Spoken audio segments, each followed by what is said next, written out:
ये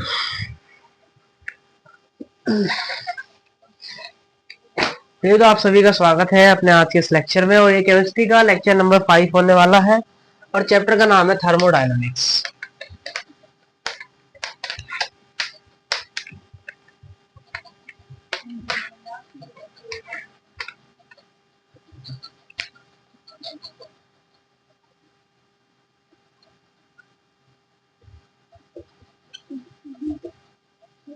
तो अपना चैप्टर थर्मोडायनेमिक्स चल रहा है और इसमें हमने अभी तक फर्स्ट लॉ ऑफ थर्मोडायनेमिक्स और जीरोथ लॉ ऑफ थर्मोडायनेमिक्स को काफी अच्छे से समझ लिया था। और फर्स्ट लॉ ऑफ थर्मोडायनेमिक्स के बाद हमने कुछ प्रोसेस डिफाइन करे थे कि आइसोथर्मल प्रोसेस क्या है, आइसोबारिक प्रोसेस क्या है, आइसोचोरिक प्रोसेस क्या है। और इन सभी प्रोसेस में हमने आइडियाबैटिक प्रोसेस को भी काफी अच्छे समझा था। हमने कल रिवर्सिबल प्रोसेस को समझा था। रिवर्सिबल प्रोसेस क्या होता है, कल हमने जाना था कि रिवर्सिबल प्रोसेस इनफाइनाइट टाइम्स पर पॉसिबल होता है।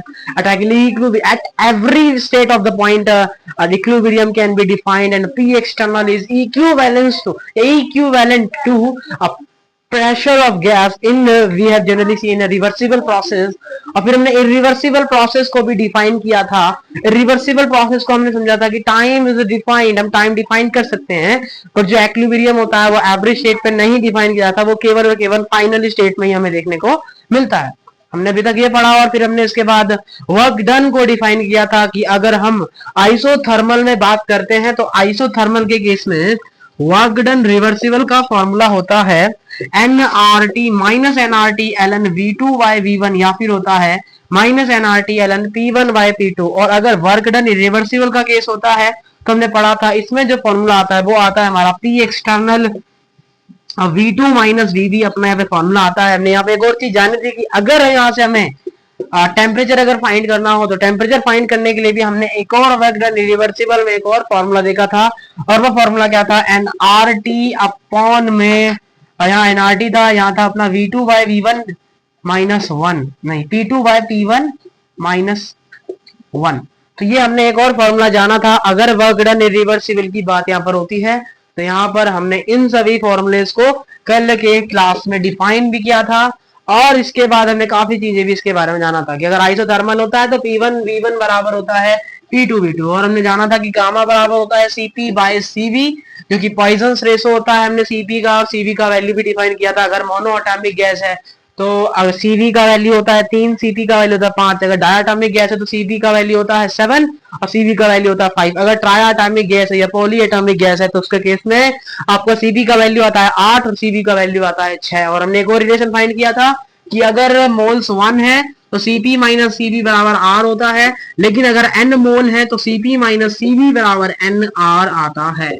तो ये हमने कल अभी तक इस चैप्टर में यहाँ पे जाना है। आज हम अपनी गतिविधियों को आगे बढ़ाते हैं, और हमने कल 10 क्वेश्चन होमवर्क में दिए थे। सबसे पहले उनको यहाँ पे डिस्कशन करते हैं।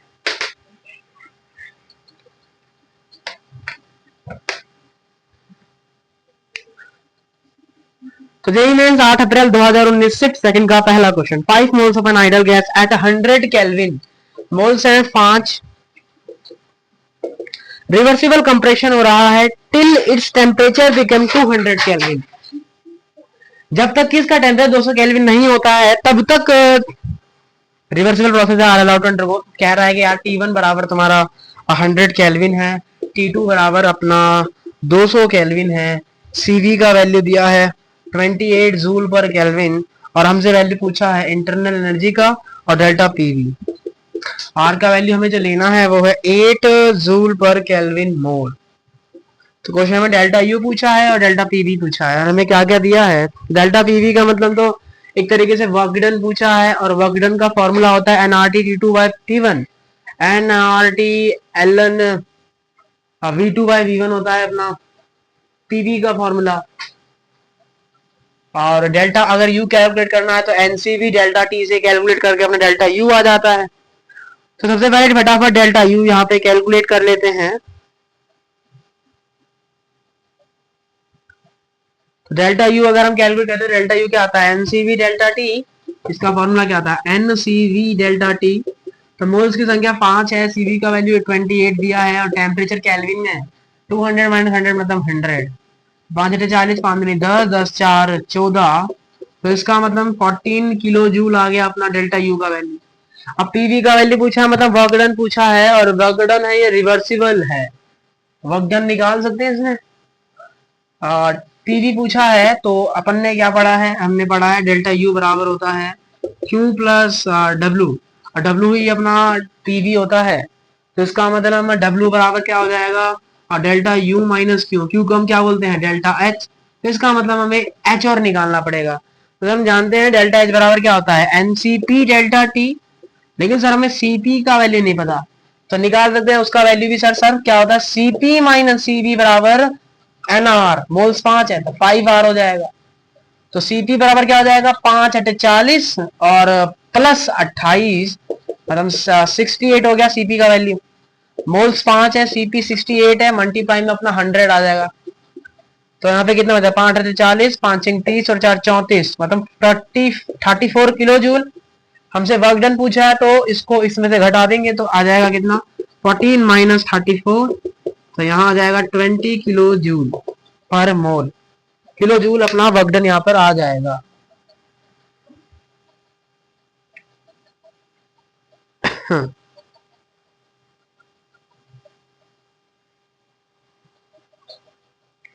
हमें आइडल गैस दी है, हमें आइडल गैस दी है 20 जूल दिया है। फॉर एन आइडल गैस हमें सीपी माइनस सीबी बराबर आर ही लेना है, एनआर नहीं करना। अगर आइडल गैस दिया होता है तो हम क्या लेते हैं सीपी माइनस सीबी बराबर आर। इसका मतलब एन को हटाएंगे तो आर ही रहेगा, आर का वैल्यू दिया है 8, तो ये कितना हो जाएगा अपना 36 हो जाएगा। सीपी का वैल्यू कितना दिया है 36, तो अब मल्टीप्लाई करते हैं 5 30, 5 15, 15 3 18, तो 18 किलो जूल आ गया। अब 18 किलो जूल माइनस अपना ये कितना आया था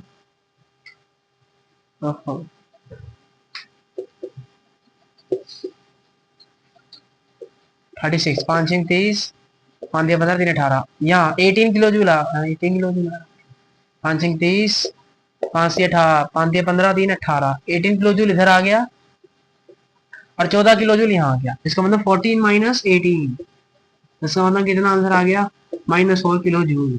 इसका मतलब वर्क डन होगा 4 किलो जूल माइनस का, और इंटरनल एनर्जी होगी 14 किलो जूल। तो ये अपना पहला सॉल्यूशन हो गया।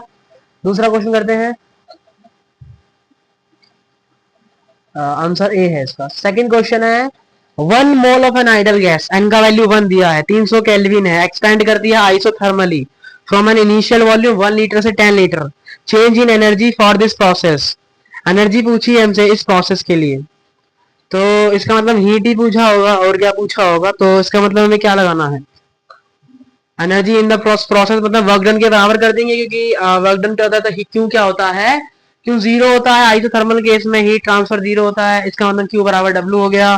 तो क्यू बराबर अगर डब्ल्यू हो गया that means work done is equals to heat energy in the process, तो इसका मतलब हमें डायरेक्टली वर्क डन ही कैलकुलेट करना है। करते हैं क्वेश्चन।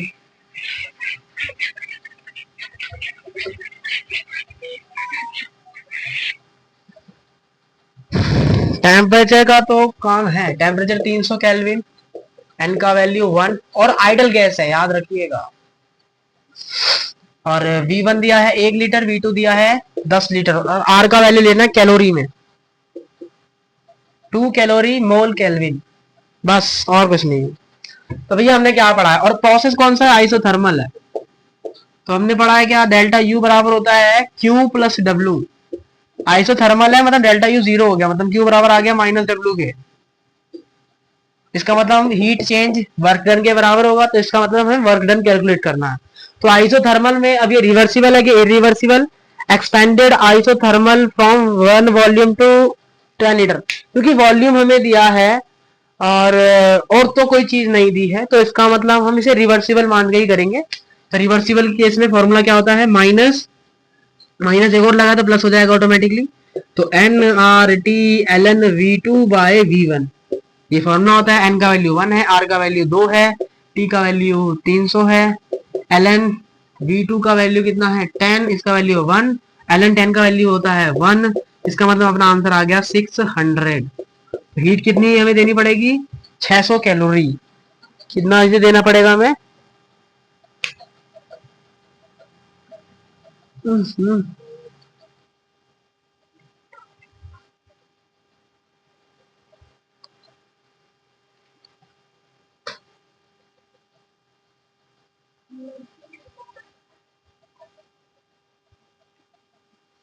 इसका आंसर क्या दिया है?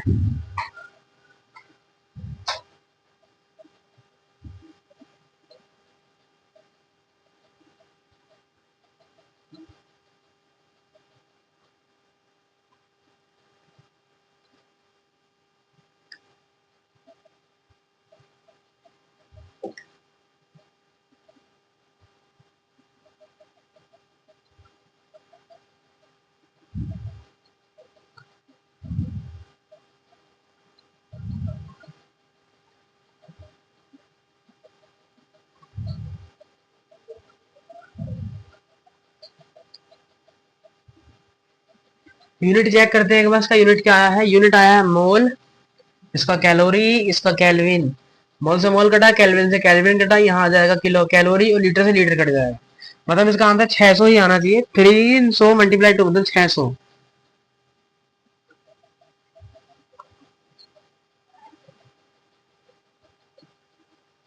तो आंसर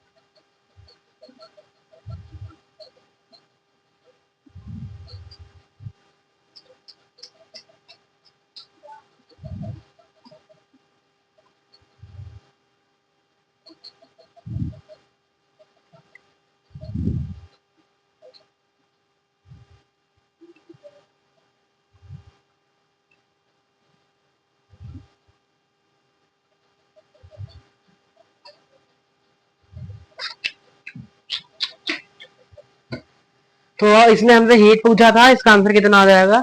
600। लेकिन अगर हमसे ये पूछता कि इंटरनल एनर्जी में चेंज बताओ, डेल्टा यू बताओ, तो इसका आंसर क्या आता?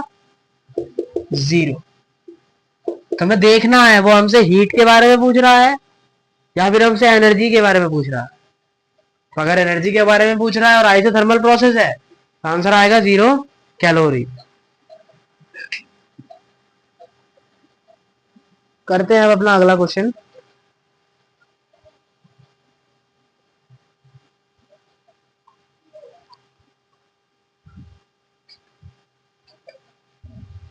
चेंज इन एनर्जी पूछा था क्वेश्चन में।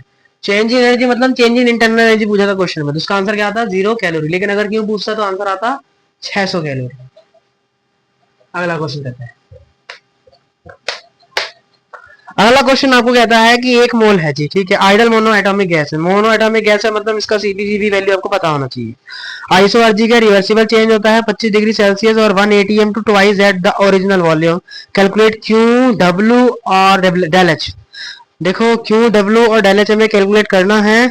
और गैस है मोनो एटॉमिक और रिवर्सिबल आइसोथर्मल। आइसोआरजी मतलब आइसोथर्मल ही होता है, तो आइसोथर्मल रिवर्सिबल प्रोसेस में दिया गया है। और प्रेशर दिया है 1 एटीएम, टेम्परेचर दिया है 25 डिग्री सेल्सियस, केल्विन में चेंज कर लेंगे 273, 298 केल्विन। और मोनो एटॉमिक गैस है, मोल का वैल्यू 1 दिया है। मोनो एटॉमिक गैस के लिए सीपी का वैल्यू कितना होता है? 5 और सीपी का वैल्यू होता है 3। तो हमसे क्यू पूछा है डब्ल्यू पूछा है और डेल एच पूछा है। आपको याद होगा आइसोथर्मल रिवर्सिबल में या इरिवर्सिबल में क्यू बराबर क्या होता है? Minus W. चाहे डब्ल्यू निकाल लो चाहे क्यू निकाल लो, उसको माइनस डब्ल्यू के बराबर कर देंगे, अपना आंसर आ जाएगा। या फिर हम ये भी कह सकते हैं कि क्यू बराबर और यहाँ से डेल एच है, डेल एच निकालना है तो डेल एच क्या होता है? डेल एच बराबर डेल यू, और डेल एच भैया क्यू के ही बराबर है। तो एक ही चीज निकालनी है डायरेक्टली इसमें, तो निकाल लेते हैं। रिवर्सिबल प्रोसेस केस में फॉर्मूला क्या होता है? NRT L. और हमें वॉल्यूम के बारे में भी कुछ बोला है। वॉल्यूम क्या है? To twice that original volume. मतलब पहले वॉल्यूम V था तो अब वॉल्यूम 2V हो गया है।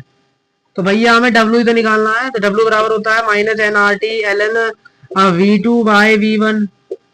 एन का वैल्यू आपने एन का वैल्यू 1 मोल दिया है, टेम्परेचर 298 किया है, और आर का वैल्यू क्या लेंगे हम, आर हम जूल में देना चाहते हैं तो आर का वैल्यू हम लेते हैं 8.314। L N V two by V one, V two का वैल्यू 2V है और उसका वैल्यू V है, तो इसका मतलब एल एन टू आ जाएगा। और एल एन टू का वैल्यू क्या होता है, एल एन टू का वैल्यू होता है 0.3। तो इसका अब मल्टीप्लीकेशन वगैरह करेंगे अपना आंसर यहाँ से आ जाएगा। इसको 100 से गुणा भाग करते हैं तो ये 3 बन जाएगा, 3 दिया 9, 90, 9 चौक 36, 9 एकम 9, 3 12, 9 से 27, 72 और 2 80, 1 2 3। तो यहाँ से इसका आंसर आ जाएगा 808 के करीब आ जाएगा इसका आंसर। तो चेक करते हैं आंसर क्या दिया है। और क्यों क्या होगा, माइनस डब्ल्यू के बराबर आ जाएगा, जितना क्यों आएगा वही अपना डेल एच भी होगा।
ठीक है, तो अपना आंसर यहाँ पे आ गया। इसका आंसर कल चेक करेंगे, इसमें दिखा नहीं है कि आंसर क्या है इसका। इसका आंसर यही आया होगा, आना होगा तो।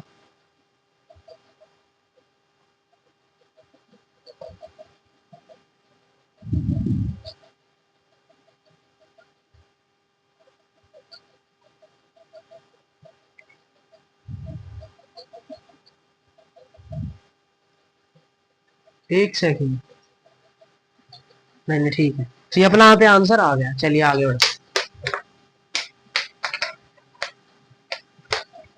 खाली फॉर्मूले लगाने हैं और अपना आंसर आ जाएगा तुरंत। अगला क्वेश्चन करते हैं।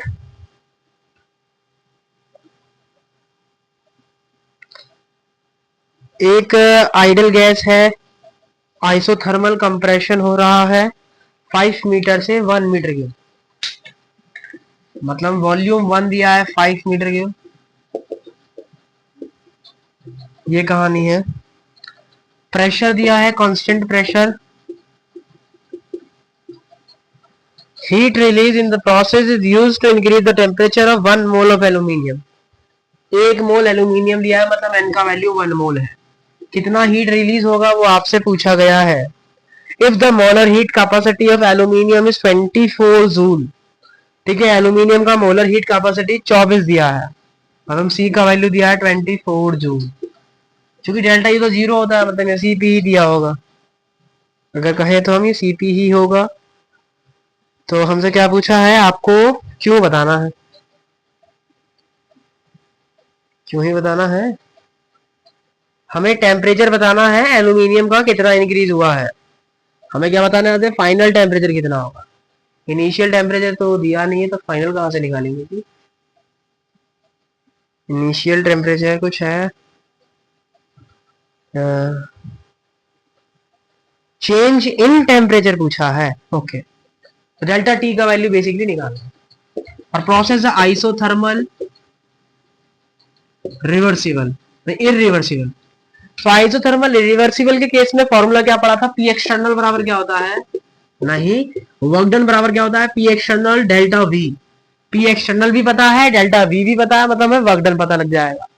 और भैया क्यू बराबर क्या होता है यहाँ पे, माइनस डब्ल्यू, मतलब हम क्यू भी पता लग जाएगा। तो पहले वर्क डन निकालते, तो वर्क डन बराबर क्या आएगा, पी एक्सटर्नल कितना है 4, डेल्टा वी कितना आएगा, 5 में से गया 4, नेगेटिव में जाएगा मतलब, तो कितना आ गया, 4 चौक 16 आ गया, 16 न्यूटन पर मीटर स्क्वायर, यहाँ मीटर क्यूब है तो न्यूटन मीटर आ गया, कितना आ गया यहाँ पे, न्यूटन मीटर। हाँ ठीक है, तो ये अपना वर्क डन आ गया -60 न्यूटन मीटर। अब क्यू बराबर क्या होता है, एनसी डेल्टा टी, हमसे इसका वैल्यू पूछा है, वर्क डन पता लग गया, डेल्टा टी निकाल सकते हैं। डेल्टा टी बराबर क्या होगा, माइनस डब्ल्यू अपॉन में एनसी, माइनस डब्ल्यू कितना आया है 16, एन का वैल्यू कितना है 1, और सी का वैल्यू दिया है हमें 24, तो ये आ जाएगा 8 दूनी 16, 8 दिया 24, तो अपना आंसर कितना आ गया 2/3। और जूल क्या होता है, और चूंकि टेम्परेचर किसमें आता है, केल्विन में, तो अपना आंसर भी किसमें आ जाएगा, यूनिट का हमें यहाँ पे विशेष तरीके से ध्यान रखना है। यूनिट में कुछ गड़बड़ करेंगे तो अपना आंसर भी गड़बड़ ही आएगा, ये और ध्यान से हमें करके चलना है। चलिए आगे बढ़ते हैं, क्योंकि वर्क का यूनिट न्यूटन मीटर भी होता है, ये जूल के बराबर ही है, तो इसलिए यहाँ पे कोई छेड़खानी नहीं किया मैंने। आगे बढ़ते हैं और अगला क्वेश्चन डिस्कस करते हैं। जेईई मेंस का ही क्वेश्चन है।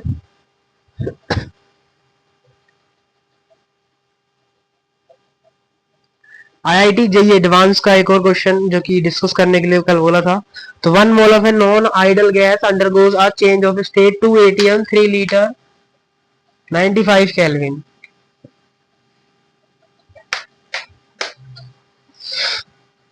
2 atm 3 लीटर 95 केल्विन से 4 atm 5 litre 245 kelvin with the change in internal energy 30 litre ATM. Delta H पूछा है, डेल्टा यू बराबर होता है delta H plus P del V. इसका मतलब ये कहीं से पता लग जाए तो डेल्टा एच अपने आप निकल जाएगा। और पी डेल वी क्या होता है, वर्क डन होता है। प्रोसेस इंटरनल एनर्जी 2 atm से 4 atm हो रहा है, 3 लीटर से 5 लीटर हो रहा है, 1 मोल है गैस, एन का वैल्यू 1 है। तो हमसे हीट एंथैल्पी में चेंजेस पूछा है, तो डेल्टा पी वी, क्योंकि प्रेशर भी बदल रहा है, ये भी बदल रहा है, तो हमें डेल पी भी लिखना पड़ेगा। नॉर्मल है तो अब फॉर्मूला बेस है तो डायरेक्ट ही यहाँ 30 लीटर एटम आ जाएगा 30, ये सब भी लीटर एटम है तो कोई चेंज करने का जरूरत नहीं है। डेल्टा पीवी मतलब पी में कितना डिफरेंस है 2 का, इसमें कितने का डिफरेंस है 2 का, बस 4। तो यहाँ से डेल्टा एच कितना आ गया अपना 26 जूल, 26 एटीएम लीटर, मतलब 26 इसका क्या हो जाएगा आंसर हो जाएगा। हाँ गड़बड़ हो गया यहाँ से। डेल्टा पीवी क्या होता है, P2 V2 माइनस P1 होता है। डेल्टा पीवी क्या होता है अपना, याद रखना है, बस हो गया 30 डेल एच, P2 का वैल्यू 20, P1 का वैल्यू 20 में 6 गया 14, 14 इधर आएगा माइनस हो जाएगा 14, डेल्टा यू प्लस में ही दिया है,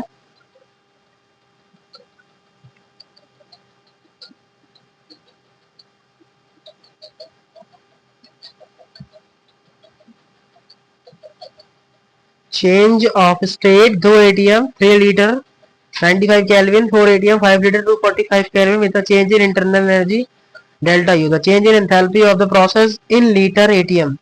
change in enthalpy of process मतलब डेल्टा एच क्या होता है, एट अ कांस्टेंट प्रेशर पर,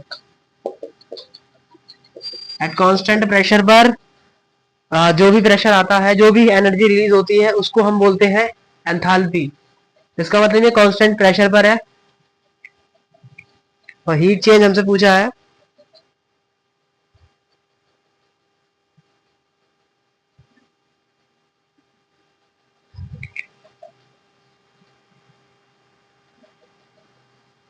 ये है फाइनल स्टेट और ये है इनिशियल स्टेट, यहां से यहां जा रहा है, इसका मतलब 6 माइनस 20 करना, 6 माइनस 20, यहाँ कितना आ जाएगा 30 बराबर डेल एच माइनस 14, इसका मतलब डेल एच का वैल्यू आ गया 44 किलो जूल पर, जो भी अपना आंसर आ जाएगा 44 लीटर एटीएम अपना आंसर आ जाएगा।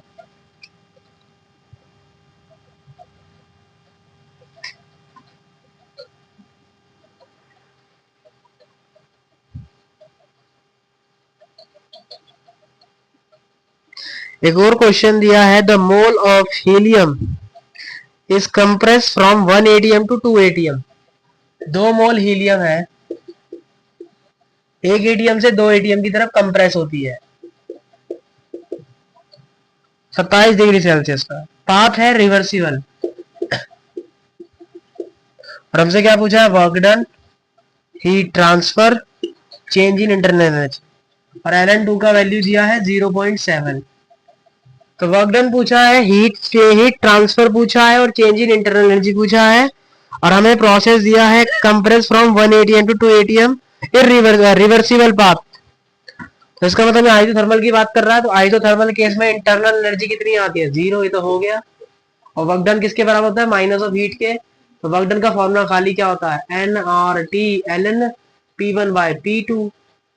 तो n का वैल्यू कितना है 2, r का वैल्यू, ये टेम्परेचर अगर केल्विन में है तो टेम्परेचर कितना दिया है 27 डिग्री सेल्सियस हमें टेम्परेचर दिया हुआ है, इसका मतलब उसे केल्विन में चेंज करेंगे तो ये 8.314 मल्टीप्लाई 27 में जोड़ेंगे टू कितना 73 300 ln P1 bye P2, P1 का वैल्यू कितना है 1, P2 का वैल्यू कितना है 2, मतलब 1/2, 2 को ऊपर लेके आएंगे तो -1 हो जाएगा, -1 बाहर आके प्लस बन जाएगा, ln2 का वैल्यू 0.7 दिया।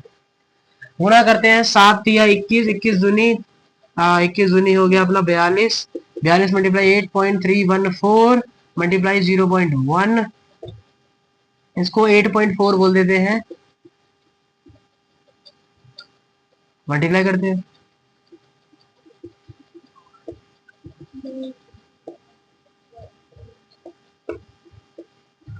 एक पॉइंट और ये एक पॉइंट, तो यहाँ से अपना आंसर आ गया 35 के समथिंग, 35 जूल के समथिंग अपने यहाँ पे आंसर आ जाएगा।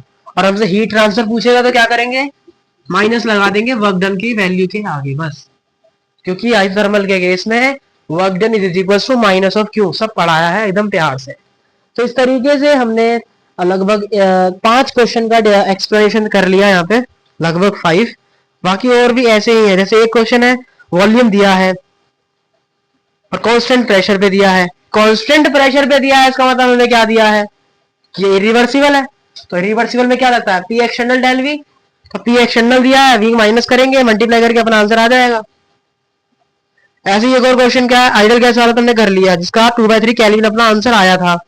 ये क्वेश्चन है कौन सा स्टेटमेंट गलत है, work is a state function, temperature is a state function, तो बहुत सिंपल है, वर्क स्टेट है कि पाथ है, वर्क स्टेट फंक्शन है कि पाथ फंक्शन है, तो वर्क अपना पाथ फंक्शन है, तो पहला स्टेटमेंट गलत हो गया। टेम्परेचर इज स्टेट फंक्शन और पाथ फंक्शन, तो टेम्परेचर की बात करें तो टेम्परेचर अमाउंट पे डिपेंड कर रहा है, मतलब ये स्टेट फंक्शन है, तो दूसरा करेक्ट है। Change in the state is completely defined when initial and final state are specified, work appear at the boundary of the system, बिल्कुल सही, तो इसका मतलब ऑप्शन है इसका क्या हो जाएगा, करेक्ट आंसर हो जाएगा, क्योंकि वर्क अपना पाथ फंक्शन है, स्टेट थोड़ी नहीं है। क्वेश्चन 8 कह रहा है कि सीपी का वैल्यू दिया है आपको और एन का वैल्यू 3 मोल दिया है और डेल्टा टी आपको दिया हुआ है और डेल्टा एच बताना है, तो कैसे निकालेंगे, डेल्टा एच बराबर क्या होता है एनसीपी डेल्टा टी, एन का वैल्यू दे दिया, सीपी इस बार टेम्परेचर में दिया है, मतलब उसका इंटीग्रेशन आपको करना पड़ेगा, मतलब T1 से T2 का वैल्यू रख के अपना आंसर करना पड़ेगा। करते हैं इस वाले क्वेश्चन को, ये 8वां क्वेश्चन डिस्कस कर रहे हैं, उससे पहले 9वां क्वेश्चन क्या कह रहा है, 2 litre of ideal gas expand isothermally into vacuum to a total volume of 6 litre, the change in internal, भाई साहब आइसोथर्मल में इंटरनल एनर्जी का चेंज तो 0 आता है, तो करने की जरूरत ही क्या है इसमें, आंसर 0 आ गया। क्वेश्चन 10 क्या कह रहा है, 2.2 gram of notorious nitorious oxide nitrous oxide gas is cooled at a constant pressure of 1 atm from the इतने से इतना केल्विन, कंप्रेशन कर रहे हैं इसका। ये थोड़ा अच्छा क्वेश्चन है, सो कल डिस्कस करेंगे। क्वेश्चन नंबर 10 रीट्राई, कल इसको डिस्कस करेंगे।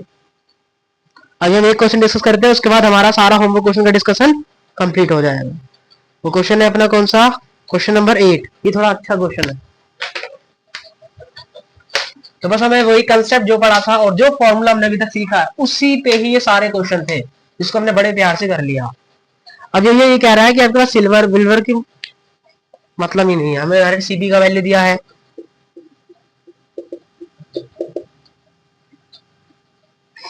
हमें एन का वैल्यू दिया है,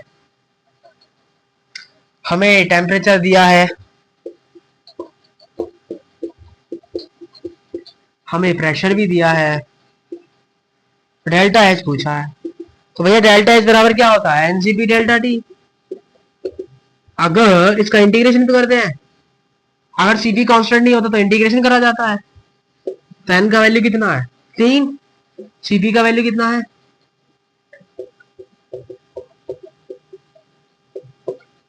क्योंकि टी आ गया मतलब कांस्टेंट नहीं है, मल्टीप्लाई में डी टी, हम फॉर्मूले पढ़ाए हैं। और यहाँ हीट आ जाएगा, हीट चेंज जो भी होता है, टेम्परेचर 1 300 केल्विन यहाँ पे, और यहाँ 1000 केल्विन। अब इसको डिफरेंशिएट इंटीग्रेट करेंगे तो इसका इंटीग्रेशन डी टी के रिस्पेक्ट में 23 टी हो जाएगा। जब पढ़ने को बोला है शायद पढ़ा होगा। और प्लस में 3 मल्टीप्लीकेशन में इसका इंटीग्रेशन टी की पावर 2 और डिवाइड में 2, और 0.01 बाहर, टी स्क्वायर और डिवाइड में 2, और यहाँ पे 1000 से 300। अब करते हैं आंसर। तो 23 कॉमन ले लेंगे क्योंकि वो अमाउंट है, तो ये 23 या 59 हो जाएगा। 1000 में से 300 गया तो 700, प्लस 3 मल्टीप्लाई 0.01, और बस ठीक है। तो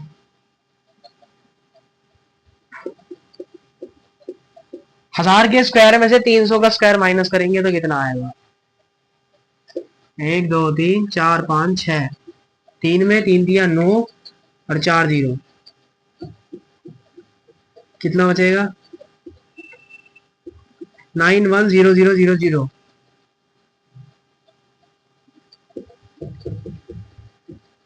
दो जीरो तो यहां से उड़ गई, इसको काटा तो 1.5 आया, एक जीरो और उड़ गई, तो कितना बचा 15 इंटू 91 इंटू में 10 प्लस 69 मल्टीप्लाई में 700।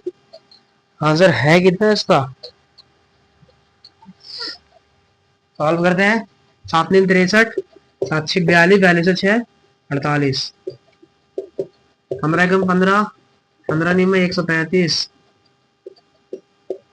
अब प्लस करते हैं,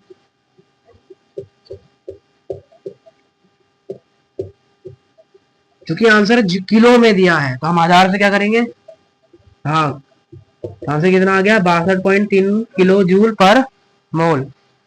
अपना आंसर क्या आ जाएगा, option number B, 62 kilo joule अपना क्या हो जाएगा, आंसर हो जाएगा। तो सिर्फ कैलकुलेशन है और इंटीग्रेशन है, अगर नहीं सीखा इंटीग्रेशन जाके वीडियो देखें और सीखें। चलिए भैया, तो अब हम अपना आज का टॉपिक स्टार्ट करते हैं। तो हमने सभी क्वेश्चनों का यहाँ पे डिस्कशन कर लिया है। तो अब जो आज हम पढ़ने वाले हैं वो है अपना एडियाबेटिक प्रोसेस। कल हमने आइसोथर्मल प्रोसेस पढ़ा था, आज हम एडियाबेटिक प्रोसेस पढ़ेंगे, और उसमें भी हम रिवर्सिबल और इरिवर्सिबल दोनों ही केसेस में कैसे वर्क डन कैलकुलेट किया जाता है वो देखेंगे। और फिर आइसोथर्मल और एडियाबेटिक प्रोसेस में क्या डिफरेंस है, उनका ग्राफ कैसे बनेगा, ये सब देखने के बाद अपने आज की क्लासेस को एंड करेंगे। तो चलिए अब हम एडियाबेटिक प्रोसेस में how to calculate work done.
अब हम बात करते हैं अपने एडियाबैटिक प्रोसेस की।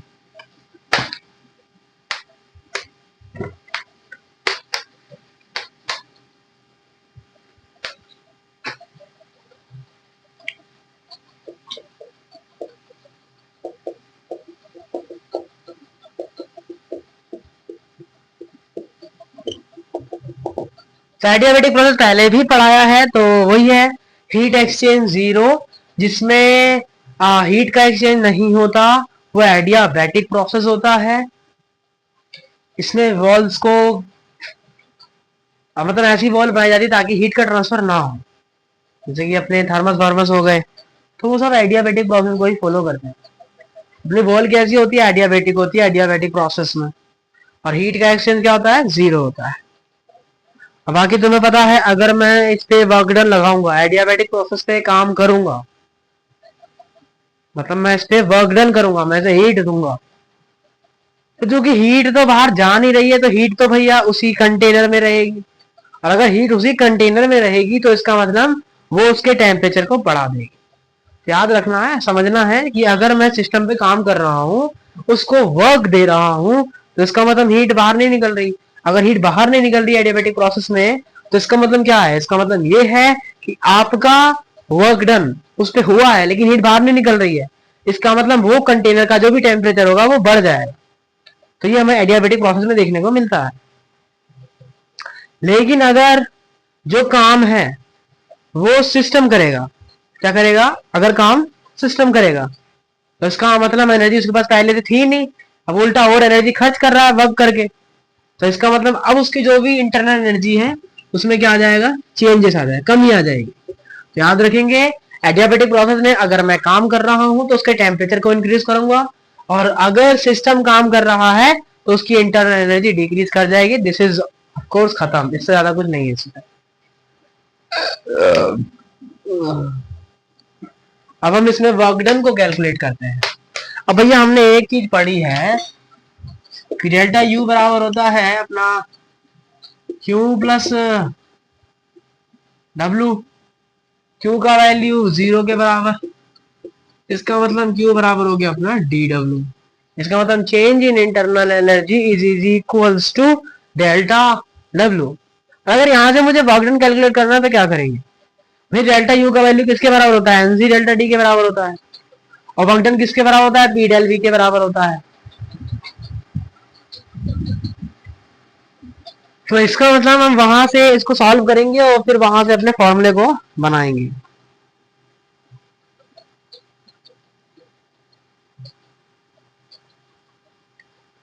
और जैसे हमने उसमें पढ़े थे कि अपने जो प्रोसेस होते थे वो भी रिवर्सिबल प्रोसेस होते थे, इरिवर्सिबल प्रोसेस होते थे, तो दोनों ही यहाँ पर हम देखेंगे। अगर रिवर्सिबल है तो क्या होगा, इरिवर्सिबल है तो क्या होगा, तो दोनों ही यहाँ पर हम समझेंगे इसको। देखिए एक चीज यहाँ से समझाते हैं, डेल्टा यू बराबर क्या होगा, ईडब्ल्यू। डेल्टा यू किसके बराबर होगा, एनसीवी डेल्टा टी के। और ये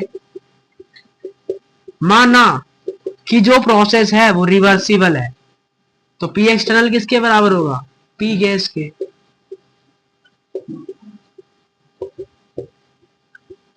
ये लिखा जा सकता है इसका मतलब।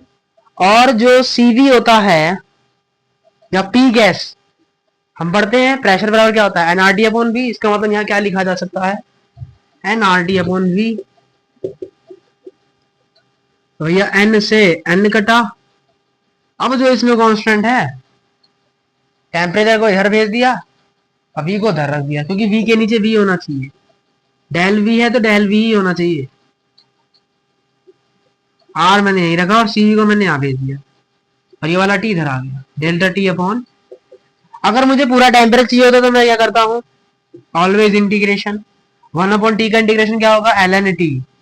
माना यहाँ T1 टेम्परेचर स्टार्टिंग में, फिर T2, यहाँ V1 और फिर V2, ये क्या हो जाएगा, ln T2 अपॉन T1 बराबर R upon CV ln V2 by V1। अब भैया R अपॉन CV कुछ होता है, अगर हम सही से देखें तो ये काम क्या कर सकते हैं, हम ये काम कर सकते हैं कि जो अगर ये ln के आगे लिखा है तो ये वाली चीज ln के पावर में आ सकती है। इसका मतलब ln t2 बाई t1 बराबर हो सकता है ln की power r by C V. और भैया होता क्या है, ln से ln कट जाता है। इसका मतलब क्या आ गया, t2 बाई t1 बराबर क्या, v2 बाई v1 की power r upon C V. अब r अपॉन सी वी क्या होता है, C P minus C V बराबर होता है r, और C P by C V होता है गामा। इसका मतलब अगर मैं सी वी से यहां भाग दे दूं तो ये बन जाएगा, और C P by C V क्या होता है, गामा। इसका मतलब ये क्या हो गया, गामा माइनस वन बराबर आर अपॉन सी वी। इसका मतलब इसे याद कर सकते हैं, आर अपॉन सी वी बराबर क्या होता है, गामा माइनस वन। तो यहाँ क्या आ जाएगा अपना, गामा माइनस वन। अब वी वन को इधर भेज दिया। हाँ लाला जी कुछ तो गड़बड़ है।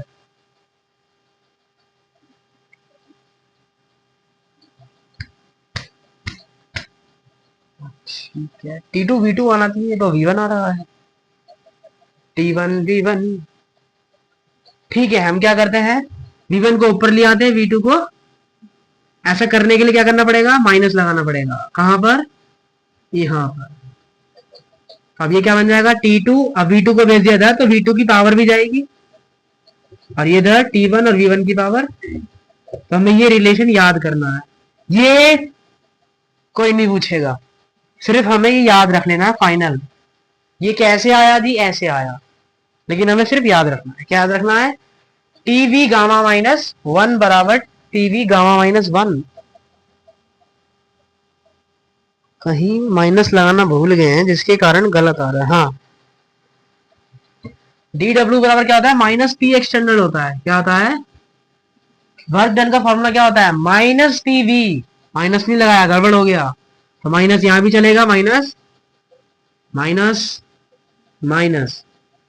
तो माइनस पहले से ही है, तो मुझे कुछ छेड़खानी करने की जरूरत नहीं है। फॉर्मूला क्या आ जाएगा अपना, गामा माइनस वन। हमें क्या याद रखना है, T V gamma minus one बराबर क्या होता है, कांस्टेंट होता है। टीवी गामा माइनस वन बराबर क्या होता है, कांस्टेंट। इसको कैसे लिखेंगे, इसको लिखेंगे ऐसे, T one V one gamma minus one बराबर T two V two gamma minus one. अगर तीन है तो three T three V three gamma minus one. ऐसे ही चलता रहेगा। सिर्फ हमें याद क्या रखना है, T V gamma minus one बराबर कांस्टेंट होता है, और सिर्फ किसमें होगा, एडियाबेटिक रिवर्सिबल पाथ। कौन सा पाथ, एडियाबेटिक रिवर्सिबल पाथ में हमें टीवी गामा माइनस वन बराबर कांस्टेंट देखने को मिलता है। ये हमें याद करके रखना है। अब इसको हम और चेंज कर सकते हैं। क्या चेंज कर सकते हैं, देखिए, टीवी बराबर क्या होता है, एनआरटी। तो इसका मतलब टी की जगह क्या लिख सकते हैं, पीवी अपॉन एनआर। यहाँ क्या हो जाएगा, P V upon N R, और वी की पावर गामा माइनस वन बराबर में कांस्टेंट। एनआर भी क्या होता है, कांस्टेंट। ये उधर जाके पूरा क्या बनाएगा, कांस्टेंट। तो इसका मतलब यहाँ क्या होगा, वी की पावर क्या है, वन। ये दोनों जुड़ जाएंगे तो क्या बन गया, पी वी गामा बराबर कांस्टेंट। हमें भी क्या याद रखना है, ये दूसरी चीज हमें याद रखना है। समझ में आया, आया कैसे छोड़ो, हमें सिर्फ याद करना है क्या, कि पीवी गामा बराबर कांस्टेंट। क्या, टीवी गामा माइनस वन बराबर कांस्टेंट। अब एक बार वी का वैल्यू रख देते हैं। तो वी का वैल्यू रखेंगे तो क्या आएगा, पी अपॉन एन आर बराबर टी। तो इसका मतलब वी बराबर क्या आ जाएगा, N R T upon P. V का वैल्यू क्या आ गया, N R T upon P, और यहाँ पर भी पी, और इसकी पावर क्या है, गामा माइनस वन बराबर क्या जी, कांस्टेंट। ये पूरा कांस्टेंट हो जाएगा, क्या हो जाएगा, कांस्टेंट ही बनाएगा। तो P T gamma minus one upon P, P की वैल्यू पर जाएगी तो पी क्या हो जाएगा, वन माइनस गामा वन, ये रहा। तो यहां से अपना क्या आ जाएगा, टी की पावर गामा माइनस वन और पी की पावर गामा।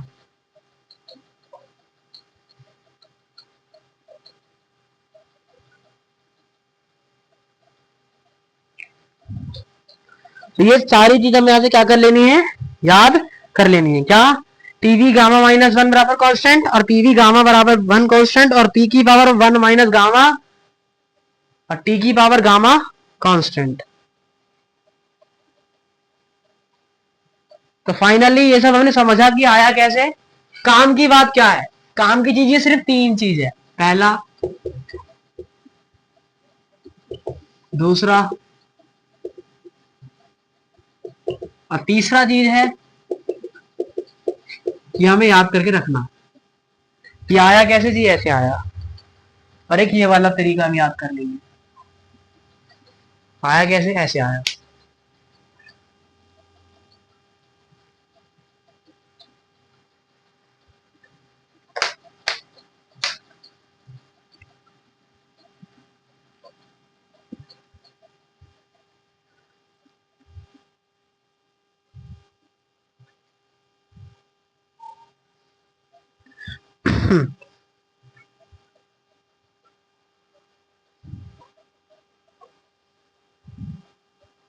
सो भाई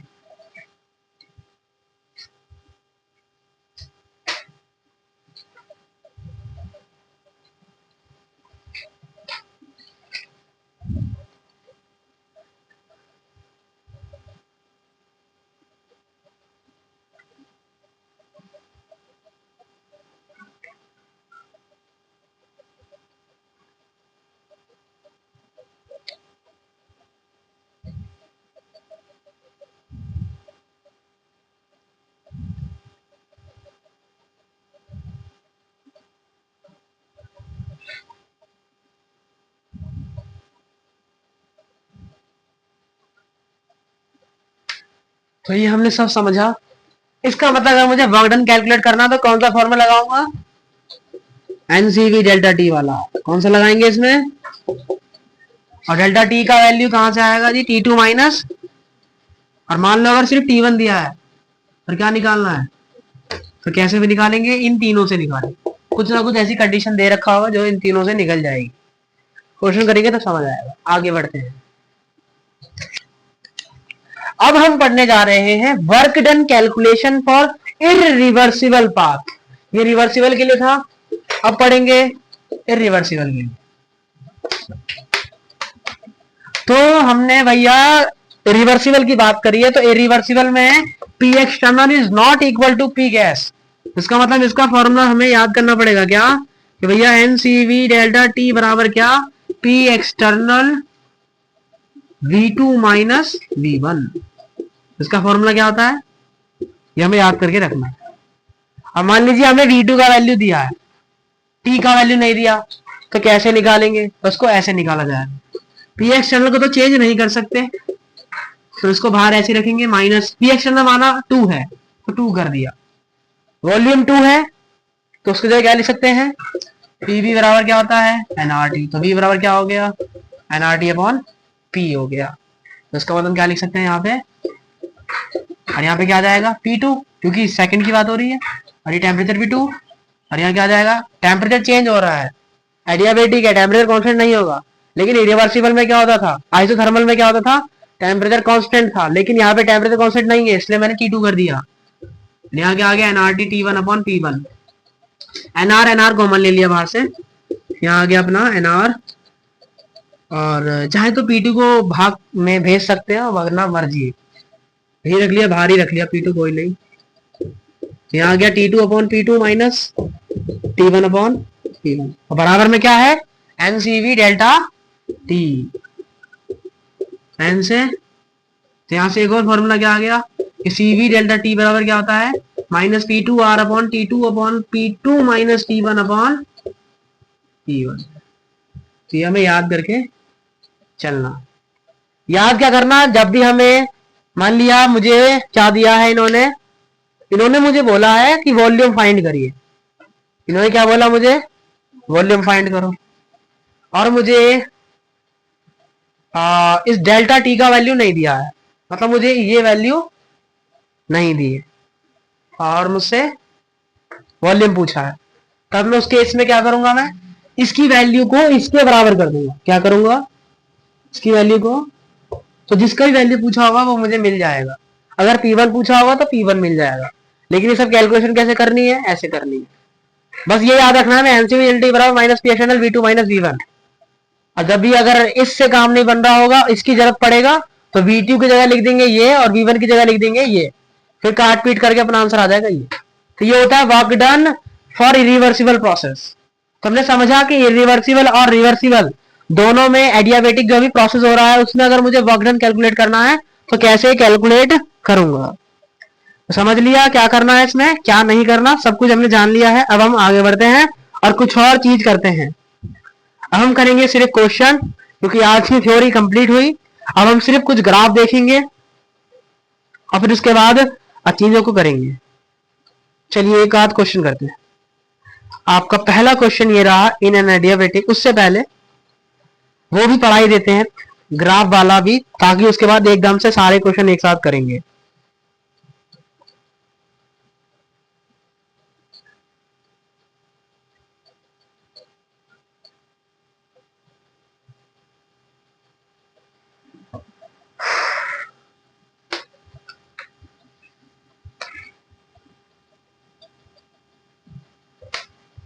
अब देखिए एडियाबेटिक प्रोसेस की बात हो रही थी। अब मैं किस में रिलेशन निकालना चाहता हूं? एडियाबेटिक और आइसोथर्मल में। एडियाबेटिक एंड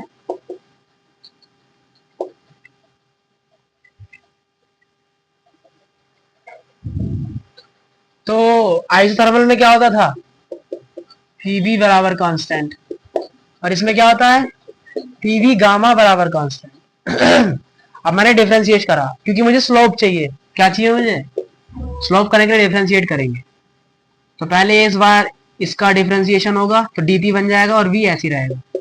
फिर दूसरी बार वी का डिफरेंशिएशन होगा बराबर कांस्टेंट का वैल्यू, कांस्टेंट का डिफरेंशिएशन। तो ये क्या बन गया? डीपी वी बराबर माइनस का पी डीवी। तो डीपी बाई डीवी क्या आ जाएगा? Minus P by V. तो इसका स्लोप क्या आ गया? P by V. और माइनस का दिखा रहा है, ऐसे जाएगा नीचे की तरफ लुढ़कता हुआ। अब बात करते हैं एडियाबेटिक की। पीवी गामा बराबर कांस्टेंट। तो कैसे करेंगे? एक बार पी का करेंगे तो डीपी आएगा और यहाँ पीवी बराबर गामा। अब किसका करेंगे? गामा का। तो गामा बाहर आ जाएगा और यहाँ क्या बचेगा? डीवी गामा माइनस 1 और 0। वी गामा डीपी बराबर माइनस पी गामा डीवी की पावर गामा माइनस 1। तो डीपी अपॉन डीवी, डीवी की पावर गामा माइनस 1 है, बराबर में क्या? माइनस पी अपॉन वी की पावर गामा। पावर है।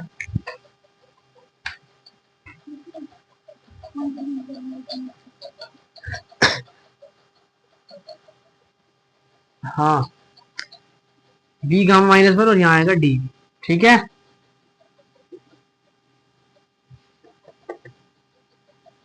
तो यहाँ बचेगा डीवी और यहाँ आ जाएगा वी गामा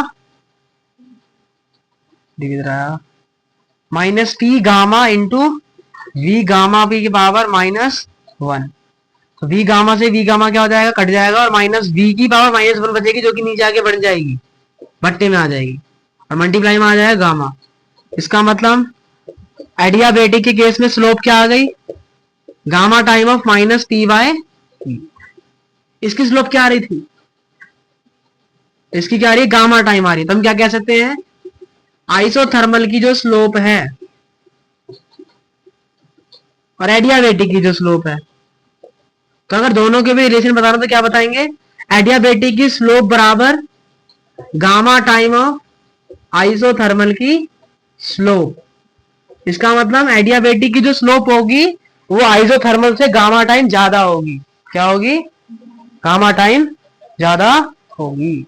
तो बस हमें इसको याद करना है। ये आया कैसे? जरूरत नहीं है। क्या रखना है कि भैया आइसोथर्मल और एडियाबेटिक में जो स्लोप का रिलेशन होता है, एडियाबेटिक का जो स्लोप होता है वो गामा टाइम ज्यादा आता है आइसोथर्मल के केस में। इसका मतलब मैंने एक ग्राफ बनाया, ये वाला और ये वाला। तो बताओ कौन सा एडियाबेटिक है, कौन सा आइसोथर्मल है? गामा टाइम ज्यादा होने का मतलब आइडियाबेटिक का स्लोप ज्यादा आएगा, आइसोथर्मल का स्लोप कम आएगा।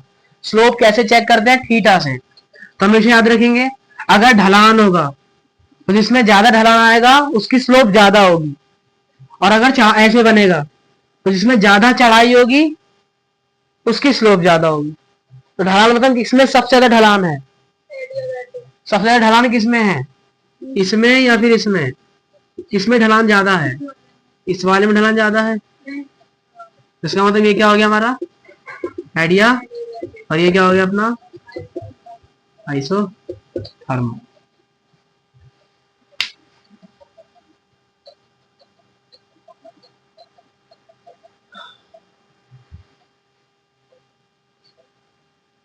अब ये कांस्टेंट प्रेशर पर भी हो सकता है और कांस्टेंट वॉल्यूम पर भी हो सकता है। अगर कांस्टेंट प्रेशर पे बात करेंगे, बनाते हैं सही से ग्राफ। देखिए ये इधर वॉल्यूम V था और इधर वॉल्यूम, मतलब वॉल्यूम है V1, इधर है वॉल्यूम V2। यहाँ प्रेशर है P2 और यहाँ प्रेशर है P1। गैस एक्सपेंड हो रही है, गैस का कर्व ऐसे बन रहा है, ऐसे जा रही है, ऐसे जा रही है, ठीक है। तो दोनों का जो भी वॉल्यूम है वो क्या हो गया, कांस्टेंट हो गया इस पॉइंट पर। तो हमें बताना है कौन सा एडियाबेटिक है, कौन सा आइसोथर्मल है। तो इसका आंसर क्या होगा, नीचे वाला एडियाबेटिक है और ऊपर वाला आइसोथर्मल है।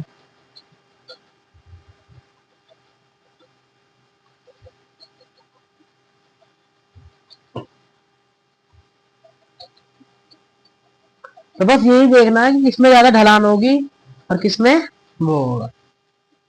क्या हो रहा है इसमें, ढलान हो रही है, किसमें ज्यादा ढलान है, इसमें। तो ये क्या हो गया एडियाबेटिक और ये क्या हो गया आइसोथर्मल, बस।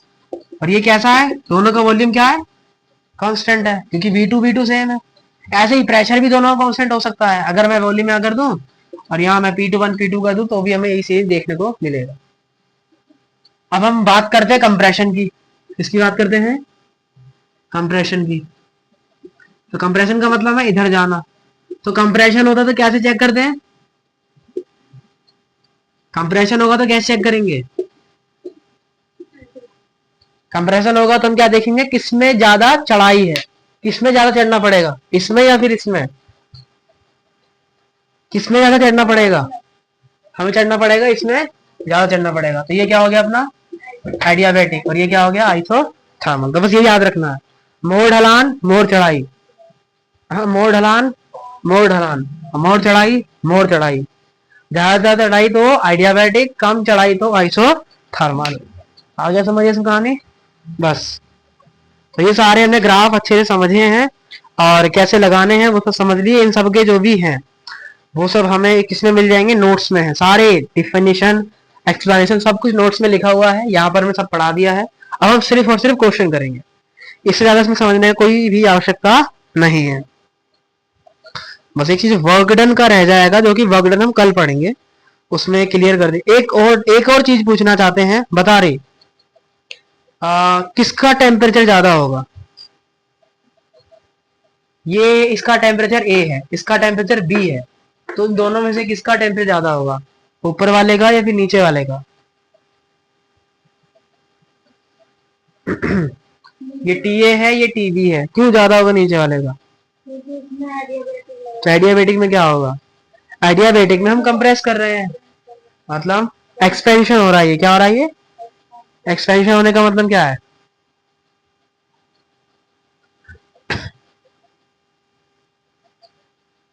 क्या है एक्सपेंशन का मतलब, किसमें टेम्परेचर ज्यादा होगा,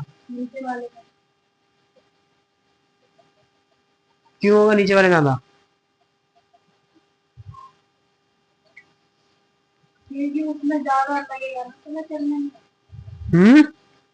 अगर इसे चढ़ने में ज्यादा समय लग रहा है तो इसका टेम्परेचर खत्म हो जाएगा ज्यादा, और ज्यादा इसका टेम्परेचर मतलब ज्यादा वर्क करना पड़ेगा। और अगर ज्यादा वर्क करना पड़ रहा है तो हीट खर्च होगी, तो हीट खर्च होगी तो टेम्परेचर कम हो जाएगा ना। और आइसोथर्मल में क्या हो रहा है, कम वर्क करना पड़ रहा है। तो अगर आइसोथर्मल में कम वर्क करना पड़ रहा है तो उसकी हीट क्या हो जाएगी, बढ़ जाएगी। तो इसका मतलब टेम्परेचर कौन सा बढ़ाएगा, और ये वाला कौन सा आएगा, घट जाएगा एडियाबेटिक में, क्योंकि इसका ज्यादा काम करना पड़ेगा इसलिए। और हमें और चीज याद रखनी है, अगर वो बोलता है, माना ये दोनों एडियाबेटिक के थे, किसके थे ये भी एडियाबेटिक का और ये भी, और हमें बोल दिया कि ऊपर दिया है हमें, यहाँ पर ट्राइएटॉमिक गैस है और यहाँ मोनोएटॉमिक गैस है, कौन सी गैस है, और एक और बना दिया यहाँ, और ये है डाया, क्या ये। तो बोलो भैया कौन से में स्लोप ज्यादा होगी, ट्राया में, मोना में, या फिर डाया में। तो ऐसे केस में क्या याद रखना है, जिसका गामा ज्यादा होगा, क्या, जिसका गामा ज्यादा उसमें ढलान ज्यादा, और इसमें ढलान ज्यादा उसकी स्लोप ज्यादा। सबसे ज्यादा ढलान किस मतलब मोनो, डाया और ट्राया, सबसे ज्यादा गामा किसका होता है? मोना का। और फिर डायाटॉमिक गैस का। और फिर सबसे ज्यादा स्लोप किसका होगा? फिर तो टेम्परेचर सबसे ज्यादा किसका होगा? ट्राया का, डाया का, मोना का? किसका होगा सबसे ज्यादा टेम्परेचर? क्योंकि इसमें कम पाथ में चलना पड़ रहा है। और सबसे कम टेम्परेचर किसका होगा? क्योंकि उसको ज्यादा वर्क करना पड़ रहा है, उसका हीट कम हो जाएगा, उसका टेम्परेचर डाउन जाएगा। तो इसलिए इसका टेम्परेचर क्या हो जाएगा? कम हो जाएगा, इसका टेम्परेचर ज्यादा हो जाएगा। इसका हम क्या बोलेंगे? इसका टेम्परेचर ज्यादा, इसका उससे कम, और सबसे कम मोनो का। लेकिन अगर कंप्रेशन की बात करते हैं तो कंप्रेशन कौन करता है? मैं करता हूं। एक्सपेंशन कौन करता है? सिस्टम करता है। एक्सपेंशन कौन करता है? एक्सपेंड होना मतलब गैस का फैलना। गैस कैसे फैलेगी? खुद ही तो फैलेगी, सिस्टम ही तो फैलाएगा गैस। लेकिन एक्सपेंशन कौन करेगा? मैं करूंगा। मैं सिस्टम पे काम कर रहा हूं, मतलब मैं सिस्टम को हीट दे रहा हूं। तो कंप्रेशन के केस में अगर मैं दोनों केस बना दूं, ये और बोलूं ये ट्राया है, ये डाया है, ये मोना है, तो अभी क्या होगा? तो यही कहानी होगी, मोर गामा, मोर चढ़ाई, मोर स्लोप। ज्यादा चढ़ाई किसमें है? इसमें है या इसमें होगी ज्यादा चढ़ाई? इस वाले में सही से ग्राफ बनाए तो इसका मतलब ये क्या हो जाएगा? अपना मोना हो जाएगा। और नीचे वाला क्या हो जाएगा? ट्राया हो जाएगा। तो अब टेम्परेचर पूछेंगे तो किसमें ज्यादा आएगा टेम्परेचर? मोना में, डाया में कि ट्राया में? मैं काम कौन कर रहा है? मैं कर रहा हूं। कंप्रेस जिसका पाथ ज्यादा होगा, मतलब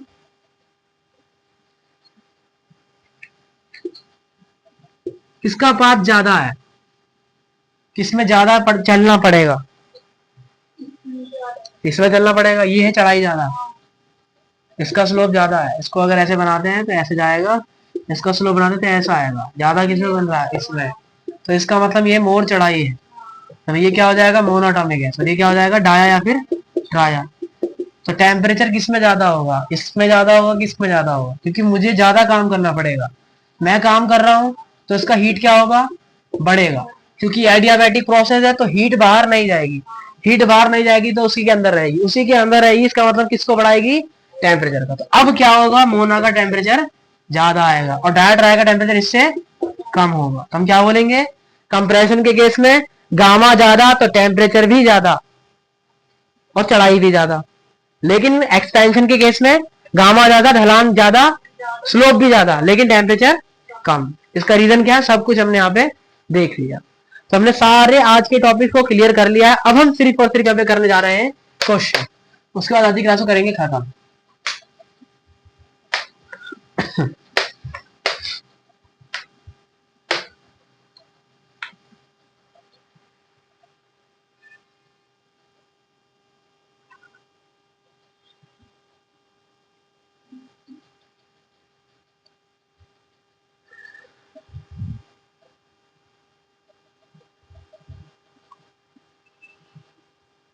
ये रहा हमारा पहला क्वेश्चन।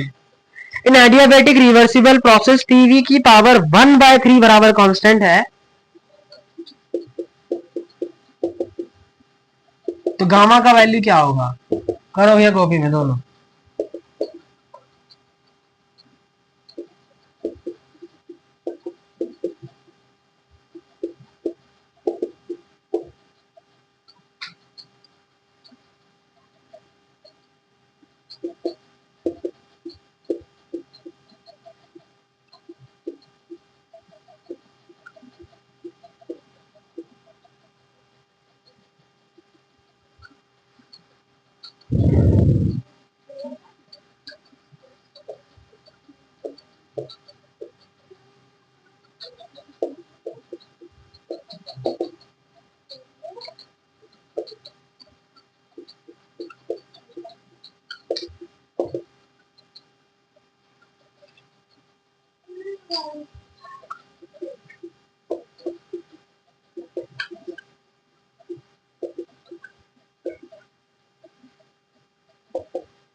करिए भी फटाफट जल्दी से।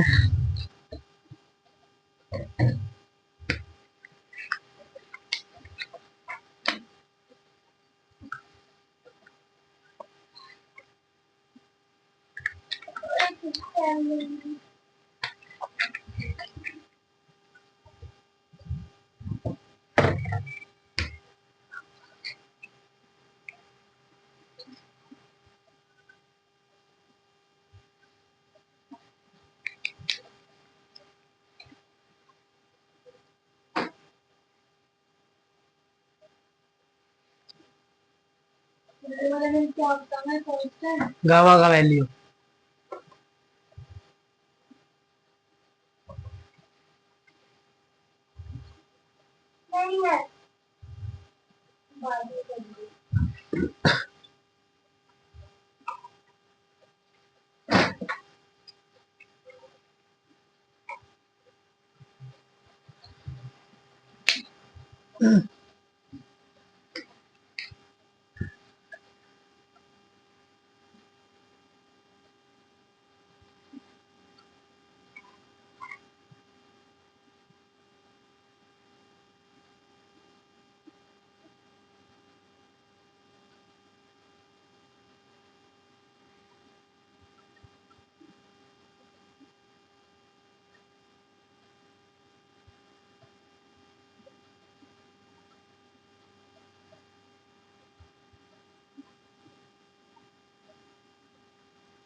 क्या है पहले का आंसर?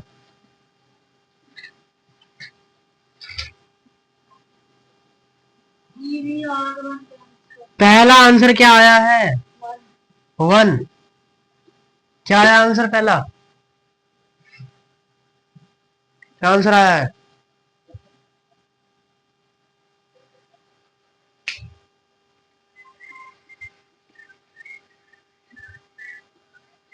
आंसर क्या है?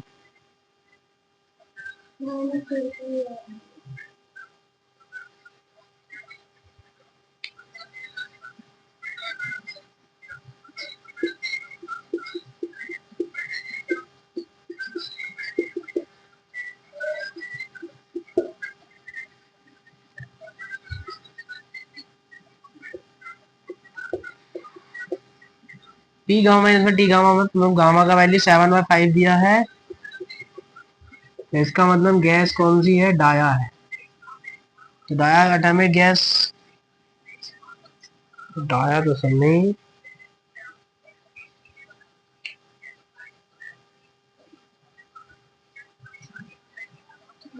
7/5 और 5, 3, 5, 7, 5 ऑप्शन में कुछ गड़बड़ होगा, बाकी तो इसके आंसर तो फिर तीनों है अगर ऐसे है तो। ये क्वेश्चन कहते हैं एडियाबैटिक, एडियाबैटिक बी और सी गैस बताना है। तो मोर कंप्रेशन, मोर चढ़ाई, मोर ढलान इसमें है, मतलब गामा जिसका ज्यादा होगा वो है सी। सी का गामा सबसे ज्यादा और फिर बी का गामा उससे कम, तो दोनों का सेम तो है नहीं। यहाँ मोनोएटॉमिक है या डाया है, यहाँ डाया है, यहाँ डाया हो नहीं सकता, नो होता नहीं है। पहले डाया आ गया फिर मोना आ गया, लेकिन पहले आना क्या चाहिए? डाया, फिर क्या आना चाहिए? मोना। इसका मतलब आंसर क्या आएगा इसका? डाया और फिर Mona, option number A. Reversible adiabatic process T1 V1 T2 V2 पूछा है तो पढ़ा क्या हमने?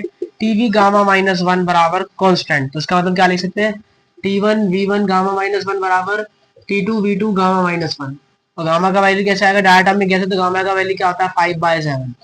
इसका मतलब T1 और V1 गामा -1 की वैल्यू लेंगे 5/7 -1, मतलब ये हो जाएगा कितना? -2/7। और सेम यहाँ पर भी, अब इसकी वैल्यू को पुटिंग करेंगे अपना आंसर आ जाएगा। ये वाला क्वेश्चन करते हैं, रिलेशन पूछा है, ये आइसोथर्मल है, ये एडियाबैटिक है, तो कौन सा रिलेशन सही है? ये T1 है, ये T2 है, क्या दोनों सब बराबर है? T3 कहाँ है? ये क्या T3 is greater than T1? तो हमने पढ़ा था कंप्रेशन के केस में इसमें ज्यादा काम करना पड़ेगा, मतलब इसका टेम्परेचर कम हो जाएगा। इसका मतलब टेम्परेचर 2 ज्यादा होना चाहिए, टेम्परेचर 1 ज्यादा होना चाहिए टेम्परेचर 3 से, तो ये भी क्या हो जाएगा? गलत। Work done iso thermal is greater than work done adiabatic,